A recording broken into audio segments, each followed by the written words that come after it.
Well, good morning, everybody. I'm Jan Erickson from Stepping Aside. Let me get my notes up here.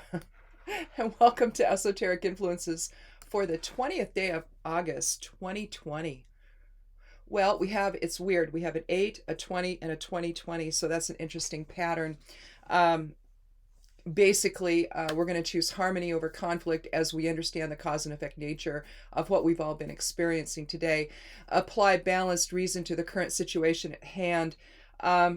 That's going to become it's kind of a pause and reflection day, I think, and just to kind of see where we're at.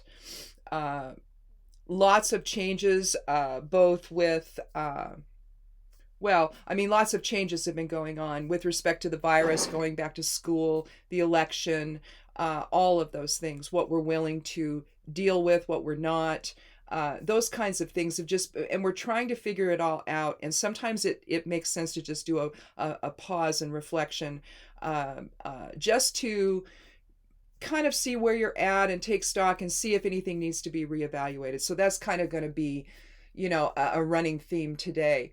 If you have a 2 life path for today, I don't, I have a 9. That was mine yesterday. Or no, actually it was the day before, I think. Yesterday was a 1. But anyway, if you have a 2 life path, that indicates somebody who collaborates well with others, is sensitive, intelligent, and creative. So take that energy and strike a different balance today. Just be sure of what you're doing. Today's rune is Isa, the 11th rune of the Elder Futhark. It's a Norn rune, one of the 3 Norn runes, Hagalaz, Isa, and Nathiz. But this is it's a water element rune. The Norn rune of the present moment. It represents ice or becoming or stillness. Also represents will development and contraction. Focus, consciousness, freezing unwanted behavior or situations. But with its 11 energy, there's an aspect of enlightenment there, given that 11 is a master number for illumination and awakening. So again, we're using that. We're going to return to our still point if energies become too much, and find your peace within. Turn your attention, and this aligns with the 2 numerology here. Turn your attention away from the drama and focus on the present moment. Take that shift, move from one to the other today. Keep your focus on the present moment. Don't let your thoughts wander. So much of the time we get upset because our thoughts take us there, So check in with yourself. If you get upset, is it because you're doing that? You're bringing up a memory that's upsetting, or has something actually happened that's causing you to be upset today? Let's see. The moon is in Virgo. We're going to attend to details today so that nothing is overlooked. So again, we're staying within that same theme, aren't we? Look to others to assist you in achieving your goals. That's the moon trine Jupiter, which Jupiter, remember, is in retrograde. However, be clear on what they have to offer before including them in your efforts. And that's the moon opposing Neptune, also in retrograde.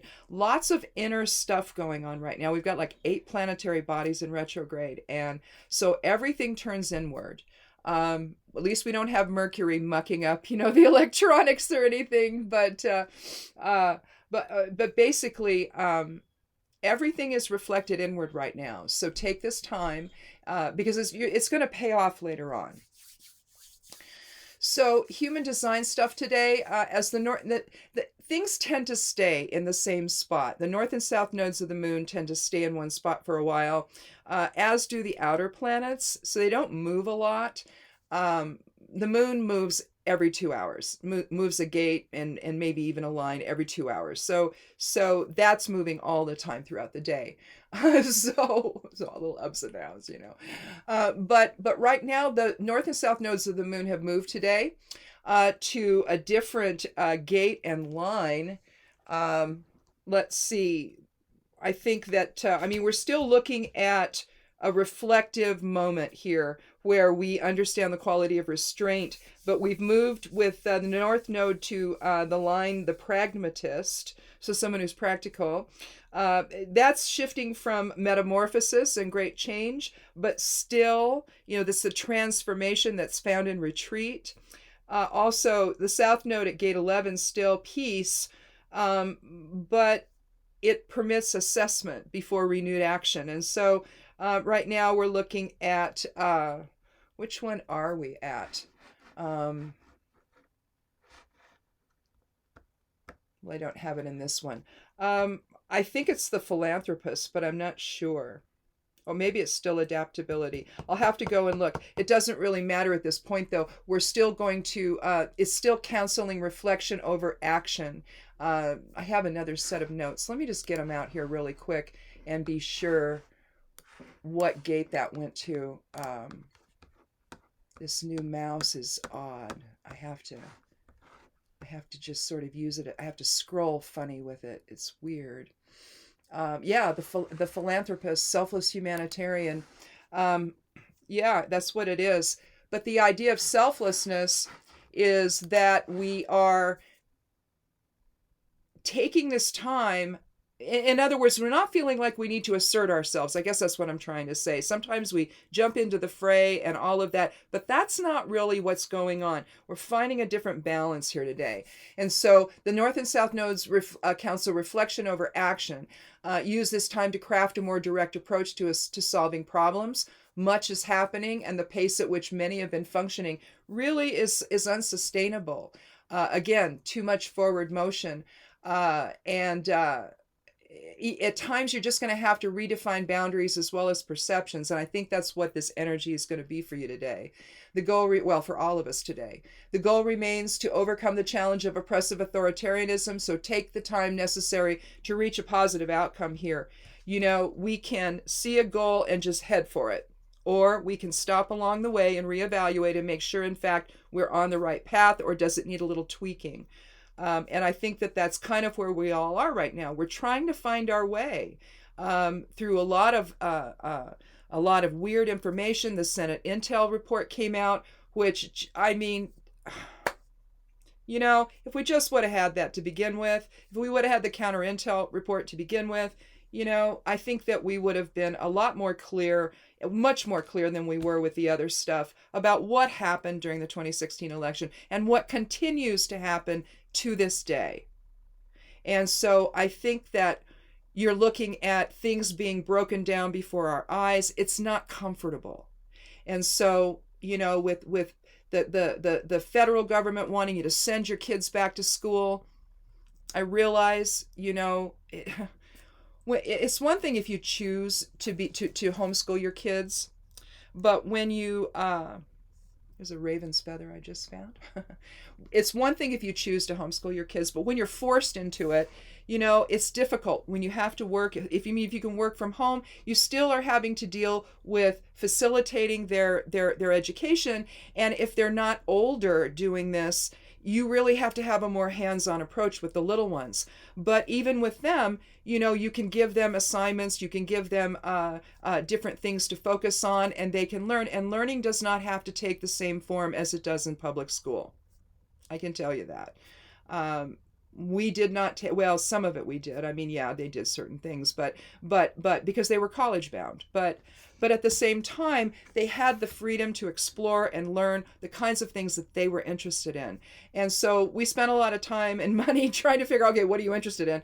Finally, it ended up being computers, and that's the field they're both in. And they went to college and graduated, and now they're doing quite well. I mean, they're doing better than we could have ever hoped. I'll just share that with you. They really are.